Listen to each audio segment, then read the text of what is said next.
Betray. Vote is recorded. Please wait.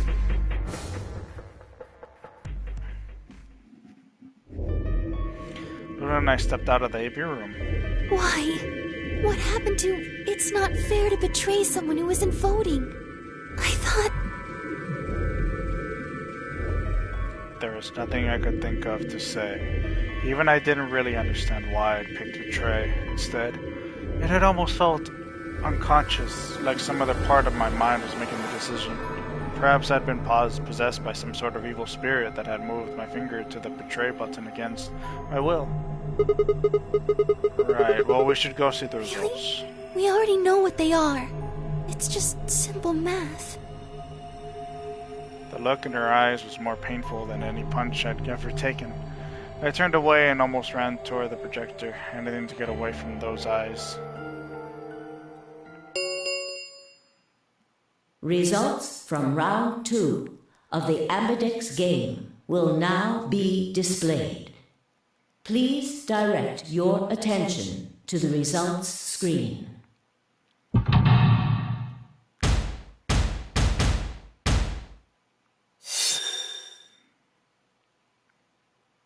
Betray, betray, betray, betray, betray, betray. Nobody gets any points. Nobody. Points have been assigned or subtracted accordingly. Please check your bracelet to see your updated bracelet points.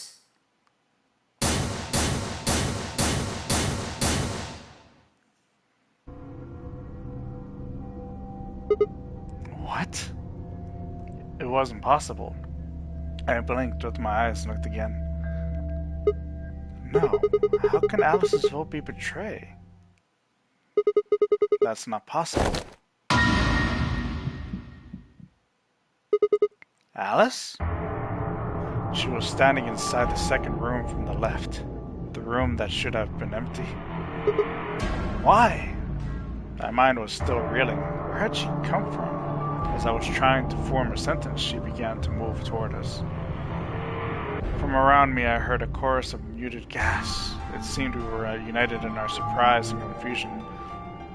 Alice drew to a stop in front of me and glanced up at the display. Thought you'd get an easy couple points, huh? Not so easy when you have to look your victim in the eye, is it? Coward.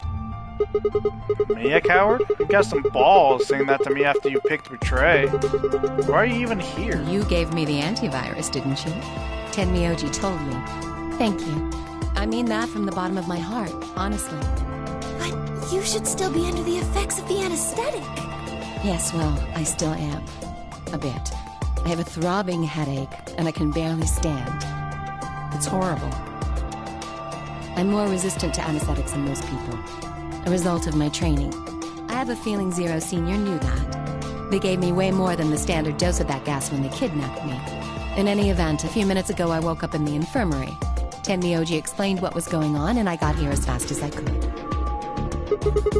So you showed up right after we'd gone into the AV room? Yes. Right in the nick of time, too. About 10 seconds before the deadline, as I recall. You did that just so you could betray us? Right. What? Don't I get to do that? I mean, it turned out to be the right thing to do, didn't it? You two chose Betray. If I'd stayed back there, I'd have lost 2 points. So you're saying it was self-defense? Yes. You're full of shit. Self-defense my ass. You chose Betray because you wanted out. You had 6 VP. If I'd picked Ally, you would have had 9. That's what you were trying to do, right? So what if I was? Are you serious? You would have killed me. Look, I only have 1 BP. You were this close to murdering me. Just admit it. You were planning to kill me, so you could escape. Don't be stupid. I knew you'd choose Betray. There was... Tell the truth. That is the truth. Why am I the only one getting the 3rd degree here? Look at those results. 2 other people just tried to kill someone. Fine deal. Yes. If If Dia would chosen ally, Phi would have killed Tenmyoji. And if she'd chosen ally, Dia would have killed her.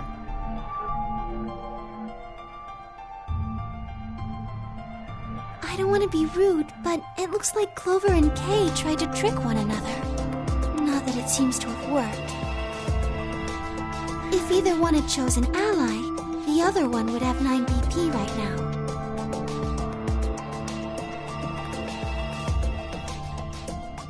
I turned to look at the results again. Before I'd only been looking at my own.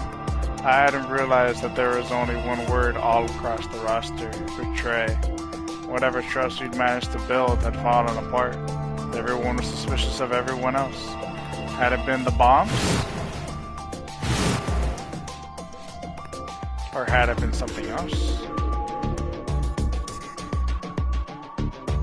Whatever the reason, if I kept up, we'd never manage to escape. We'd be trapped in a cycle of 0-point rounds for the rest of our lives.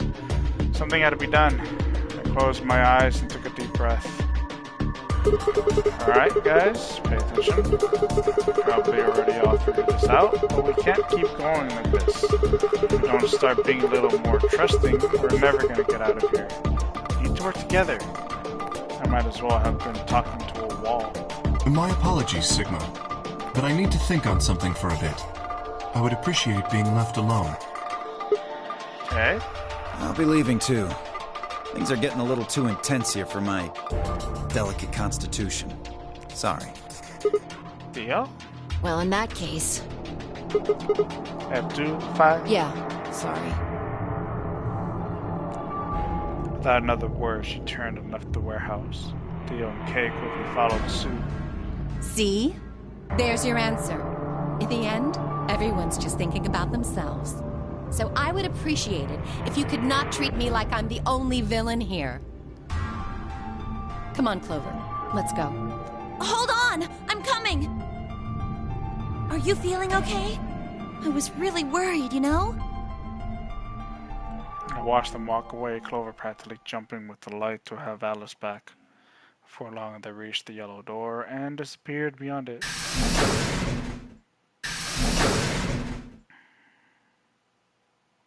Everyone's gone. You aren't going to leave too? No, Are you sure? Metro's betrayed. I know. But I still believe in you, Sigma. I think your hand must have just slipped or something. Right? My chest hurt, and when I blinked, I felt something hot and wet prick the corners of my eyes. Luna, I bit my lip. Before I could think of anything to say, the metallic rumble of the doors closing echoed through the warehouse.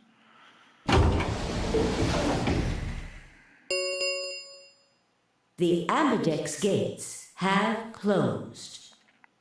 Round 3 of the Ambidex game will be the Star Round. Star keys are required to open the gates. There is no set limit on usage of the star keys. The Ambidex gates can be opened as many times as the players wish to open them. As many times as you want, huh? Yes, as long as we have the star keys. That means we can keep playing the AB game over and over, too. Sigma? Could you show me your bracelet? Why? Do you remember what Zero Jr. said? As soon as the gates close, your colors get all shuffled up automatically. The parent solo assignments hop around a bit too.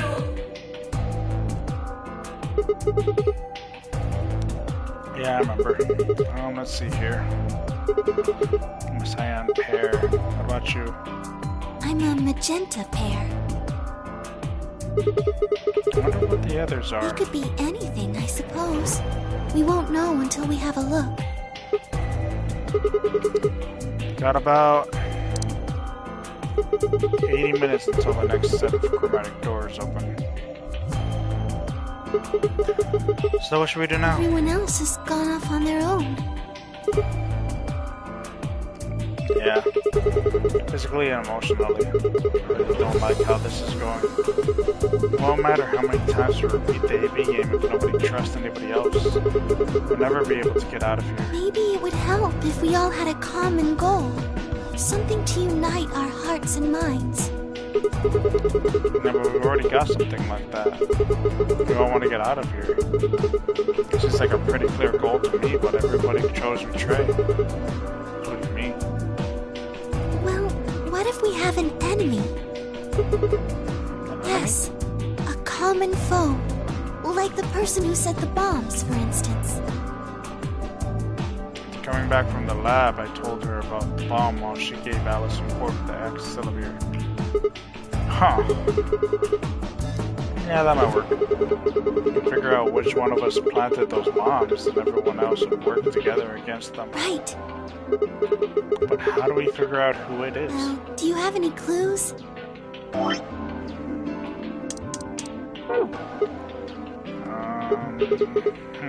Clues.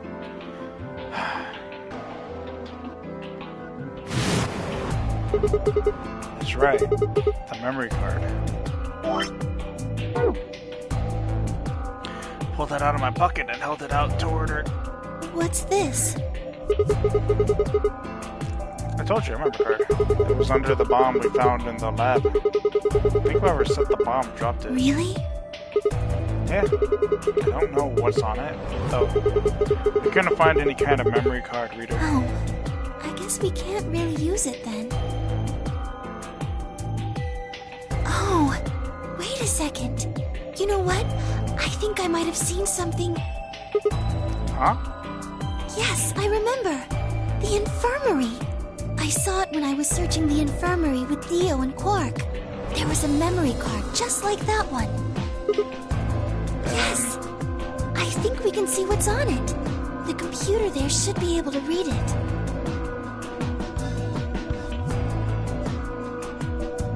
We only exploded into the infirmary, nearly running into Alice, Clover, and Tsukuyoshi.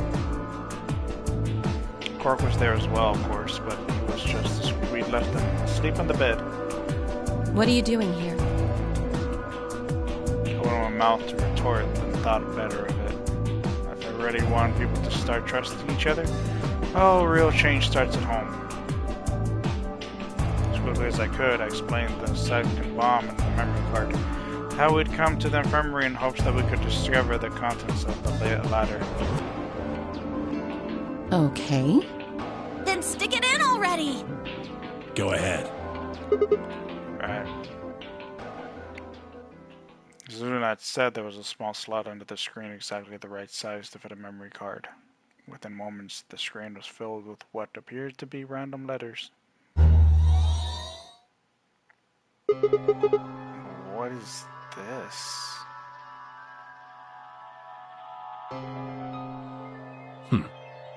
6 rows, 22 letters each.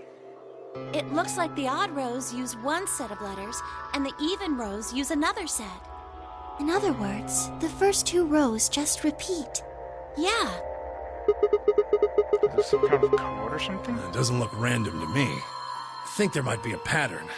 I just don't know what it is. Was there anything else on there? No, it doesn't look like it. So all we get is this gibberish? Hey Alice, you haven't said anything for a while. What's up? Does any of this look familiar to you, Clover? What do you mean? Have you seen something like this before? Maybe during your training? Training? This is... So you do recognize it. All right, knock it off, you two. How about you share it with the rest of the class? Alice sighed and stretched her neck from side to side. I believe this is an encoded message from a terrorist organization. What? They call themselves the Myrmidons. Myrmidons. For some reason, I felt like I'd heard that name before. What are the Myrmidons? Put simply, they're a bunch of thugs who are trying to destroy or dismantle most of human civilization. So this thing we're looking at, you think it's theirs? Well, they have a number of different codes, but I do think this is one of them. Then the bomb? It was said by one of the Myrmidons, wasn't it? Yes. Well, I can't say for sure, of course, but it seems likely. Damn, I've got a ton of questions for you. Well, let me start with this one. What the heck does that thing say? I don't know. What? How am I supposed to decode it? I don't have the key. Without a key, it would take literally hundreds of years to decode. What about you, Clover? Well, if Alice doesn't know how, I sure don't. See. Not much we can do then. We'll come back to that code stuff later. Got another question. Alice, Clover, who the hell are you? What do you know about this code? That's... You told me your job was to eliminate enemies of the state or something like that. Just what the hell kind of a job is that? I think it's time you told us what you do.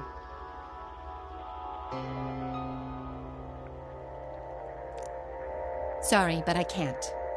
Why not? Because you might be one of them. You might be the person who set the bomb. That's idiotic. Of course I'm not. Really? And where's your proof? For all I know, you're my enemy. I can't tell you anything. I'm not your enemy. I'm your ally. I'm your friend. I just want all of us to get out of here. Just please tell us. Please. We need to find out who did this so we can all escape. But we have too little information. We need your help. Fine. If you won't tell us about yourself, then just tell us about the Myrmidons. What else do you know about them? I'm sorry. Before I could blink, she leapt up and ran out of the room. Hey, wait, Alice! It took off after her.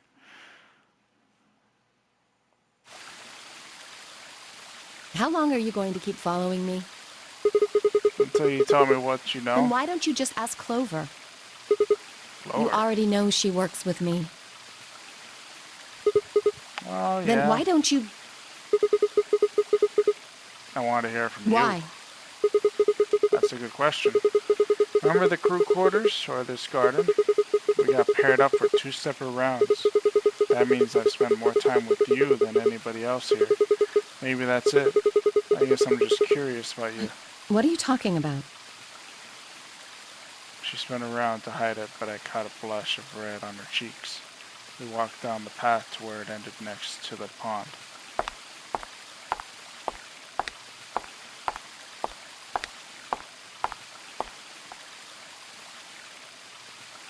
I stayed silent.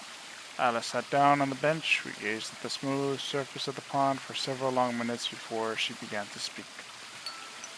You don't hate me? What?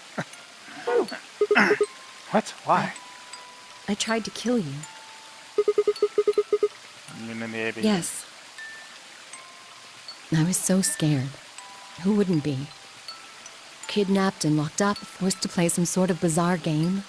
And then we found that bomb. I know I probably sounded calm, but as soon as we found that thing, all I wanted to do was run away from it as fast as I could. Things just went downhill from there.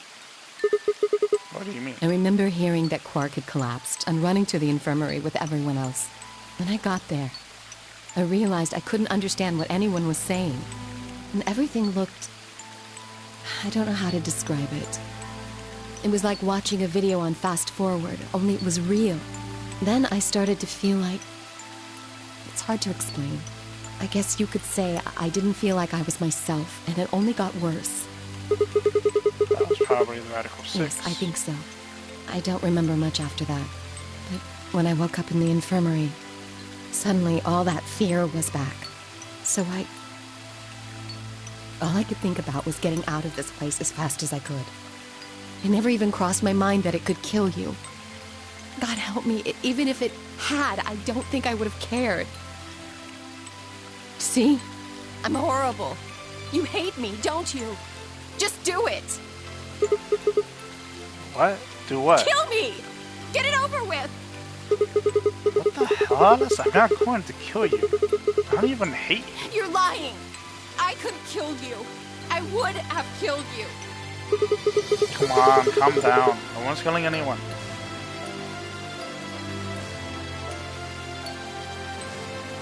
single tear rolled down Alice's cheek. Then another, and another, leaving shining lines across her face. When I reached out, I saw her tense just slightly.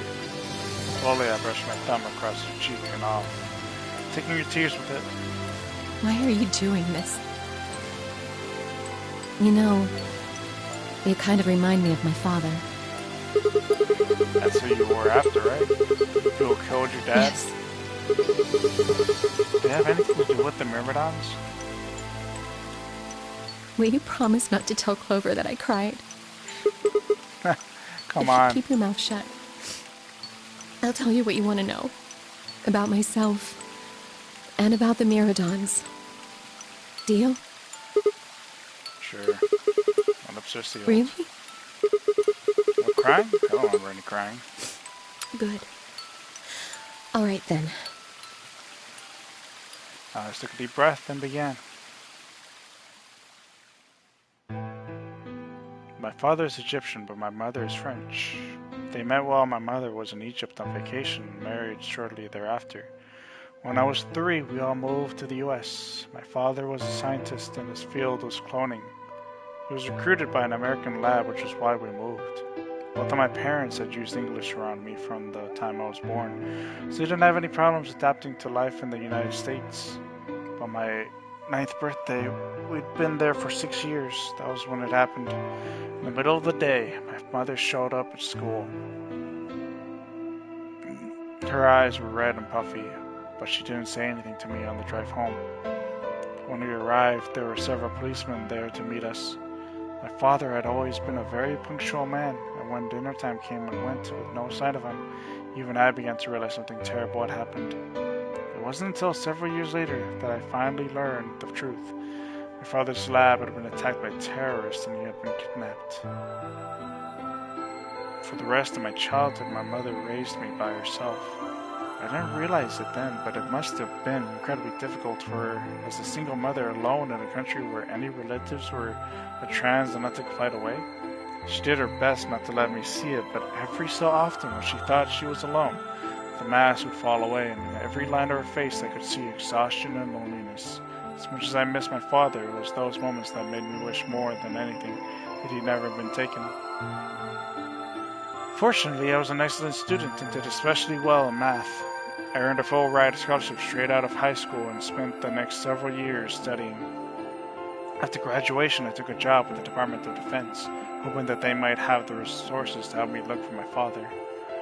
I was immediately assigned to the Special Office of Internal Security. Their purpose is to investigate and sometimes deal with terrorist organizations and other serious threats to the state. I could tell my mother wasn't happy about my decision, but she chose to remain silent about it. Eventually, I learned that the terrorist organization that had taken my father was none other than the Myrmidons, although at the time that name didn't mean anything to me. They were suspected of human cloning. Specifically, it was thought that they had been using cloning techniques to copy their most useful members and expand their ranks. The Myrmidons apparently believed that they could use cloning to create a new race of humans. Now at last, I knew the reason for my father's abduction. The commander of the Myrmidons is a man named Left. We know his name and his gender, but not his appearance or his age. The Myrmidons are closely associated with a cult known as the Freeze the Soul. We believe that Free the Soul provides their funding. We're trying to pin any kind of misdeeds on the cult's leader, a man named Brother, is like trying to nail Jello to the wall. Brother is supposed to be fairly advanced in years, and rumors say he's so old he can't even get out of bed. Fortunately, his mind seems to be as sharp as ever. At that point, I hit a wall. I knew the Myrmidons had been behind my father's kidnapping, but that was all I could learn about them. Then, one day, I got a tip that some of them were hiding in a building in the Nevada desert. I headed out immediately. On the way there, my car had some engine trouble and stalled out. I was trying to decide what to do when an SUV appeared out of nowhere. I'll give you one guess who was behind the steering wheel. Clover. That was the first time we met. There were 4 other people in the car with her, and when I asked them what they were doing, I got what was just about the last answer I'd expected. They told me they'd been locked up inside of the very building I had been on my way to investigate, and that they were currently in pursuit of the people who had kidnapped them in the first place. My priorities shifted very quickly. After a short discussion, I convinced them to allow me to come along. My hope was to find the people they were chasing, who I was certain were Myrmidons. In the end, however, we were unable to track them down. In fact, I still don't know where they might have gone. Eventually, I took Clover and her companions to SOIS headquarters. We decided that involving the police would only complicate things. After some questioning, it was determined that the people who had instigated this particular event were not connected to the Myrmidons. We did, however, discover that the mysterious disappearance and subsequent reappearance of several children 9 years prior was connected to Free the Soul. There was also a sixth person in the SUV, although they weren't riding in it per se. A middle-aged man, who I'll just call H for now, had been bound and placed in the truck. According to the other four, he had been behind the disappearance of the children 9 years earlier. We also learned that his pharmaceutical company, a major player on the world stage, was effectively controlled by Free the Soul. More specifically, I suppose, H was a member of Free the Soul and very committed to their cause. So why had he kidnapped all those children? Apparently, it had been part of an experiment designed to test the ability of certain people to access what's called the morphogenetic field. I don't imagine you've ever heard of it before, so I'll try and give you a quick rundown. Simply put, these people can access a sort of field that allows their consciousness to resonate with the consciousness of certain other people. To be honest, it might be simpler to just call it telepathy. The SOIS had heard of this particular ability before and had actually used it in a number of investigations, so I wasn't surprised to learn of its existence. I was shocked, however, to learn that these experiments had been carried out by a member of Free the Soul. If that was the case, then Brother must have known about it. The thought of him discovering a way to control and harness that power was terrifying. It wasn't too long after the incident in Nevada that another tip about the Myrmidons crossed my desk. This time it claimed that the Myrmidons intended to launch a large-scale biological terrorist attack. My bosses decided that we needed more agents to deal with a threat of that magnitude, and Clover was recruited. Because she'd been a test subject in H's experiment, we knew she had the ability to access the morphogenetic field, and we wanted to put that ability to use. After several months of training, she was sent on her first mission. She would be tasked with the infiltration and investigation of a Myrmidon cloning lab. I was assigned to be her commanding officer. I hoped that her investigation might also give me a lead on my father's whereabouts. At last I had a chance to find out what had happened to him. I wouldn't let that chance pass me by. Perhaps that was what kept me from noticing the truth. The whole operation was a trap. The lab was fake and Clover was captured almost immediately. I got there as fast as I could, but when I arrived, the building was only an empty shell. All the conspirators who had pretended to be researchers and the like had already fled. I searched frantically for Clover until at last in the basement room I found her. She had been tied to a chair, but on the floor next to her was another body. It was my father. He looked as if he'd just been dumped there, and when I got to him, his body was already cold. He was covered in dark, ugly bruises. It wasn't until later that I learned he died from ruptured organs and internal bleeding. They had beaten him to death. As soon as Clover had been captured, a Myrmidon in a mask had come to visit her. He said that unless she wanted to end up like my father, she would leave them alone and tell her masters at the SOIS to do likewise. In retrospect, they must have known who I was and who my father was. That was why they'd killed him. Perhaps they thought they were sending a message to me, or that once he was gone, I'd lose my reason for chasing them. They were very, very wrong. I took Clover with me and left. I tried to console myself with the fact that I had at least been able to save her. Sometime later, I received a call from the coroner. He told me there was something I needed to see. There in the morgue was my father, cold and pale on the steel table. I could barely stand to look at him, but the coroner insisted. On his arm were 2 rows of numbers comprised of 8s and 9s. It took me a moment to recognize my father's handwriting. He had carved them into his own skin. On his chest was another message, but they were letters this time, not numbers. Not many, just enough to make a short sentence. I love you, Alice. I broke down crying right there in the morgue. They were the first tears I'd shed since the operation started. There was no stopping them. There would be no forgiveness. Not for the monster who put my father through this. They destroyed my family. I would make them pay even if I had to die to do it. That night, I made a promise to myself. I would avenge my father. It didn't take long to figure out that the numbers he'd written were latitude and longitude. They pointed to a chemical factory that had been disguised as an abandoned building. Further investigation revealed that it was the mother lode we've been looking for, the headquarters of the Myrmidons. I think my father must have known how things would turn out. Knowing he was going to die, he'd written the directions to our enemy's fortress on his own body. He'd sacrificed too many for me to waste this opportunity with recklessness. This time our operation would succeed. This time I wouldn't let my excitement put Clover or any of my other agents in danger. So we took our time, we gathered information, we did our research, and we planned. Finally, we were ready. December 25th, 2028 was going to be the day we finally set foot inside the Myrmidon stronghold. But then, on the 22nd, only 3 days before the operation was scheduled to begin, a man in a gas mask appeared.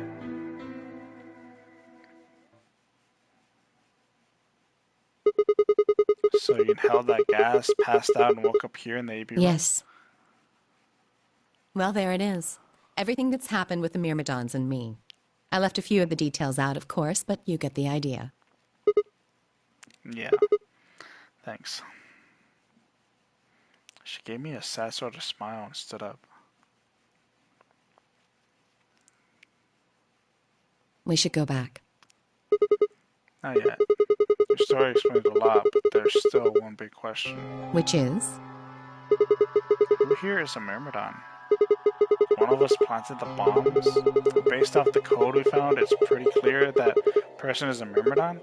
Yes. And I agree that we need to figure out who they are. What do you propose we do? That's what I wanted to ask you about. Do you have any clues? Clues? Well, if I could decrypt that code, it might tell us something, but... How can we do that? I told you. We need a key. Without that, it's pointless. What's the key? A key is a key. It allows you to sort of unlock a code. Myrmidons usually use this huge string of numbers as a key. Wait, a long string of numbers? Could that be...